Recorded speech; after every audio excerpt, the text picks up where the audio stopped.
يلا بينا نعمل ايس كوفي بس في دقيقة ونص، مفيش وقت للكلام، متأخرين على الشغل. يلا بينا. هجيب الهاند بلندر. عايزة اقول لكم ان انا متأخرة جدا على الشغل، يعني انا قدامي بالظبط دقيقة واكون تحت، قدامي بالظبط دقيقة واكون في الشغل مش واكون تحت.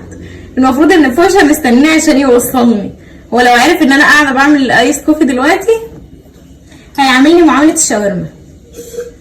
هحط هنا معلقة كبيرة محترمة، يعني في ناس بتحط معلقتين بس انا بكتفي بمعلقة واحدة بس. هحط شوية مية سخنة. انا ما بحطش سكر ولا عسل ولا اي حاجة من الحاجات دي. هنضربه بقى،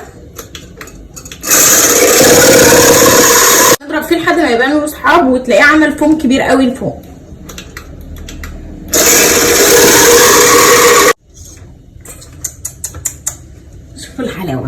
شوفوا الحلاوة، بصوا شوية فوم بس ايه. انا هشرب في كاس العالم ده. هحط بقى الفوم هنا كده، كفايه قوي كده. هحط شويه لبن بقى، ما بحبش اللبن فيه كتير.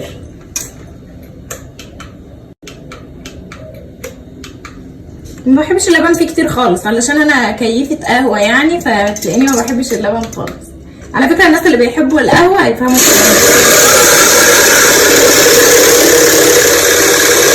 اموت واجيب التهزيق لنفسي كده، بحس اني سعيدة، متأكدة ان انا هتهزق.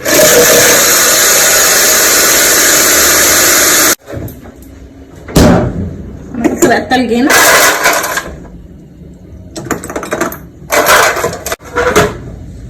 نشوف المشهد السينمائي ده بقى. بصولي، واو.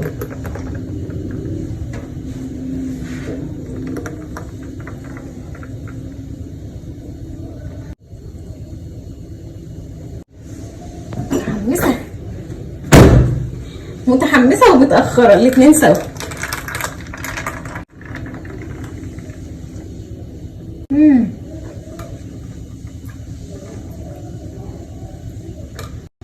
تحفة تحفة تحفة تحفة.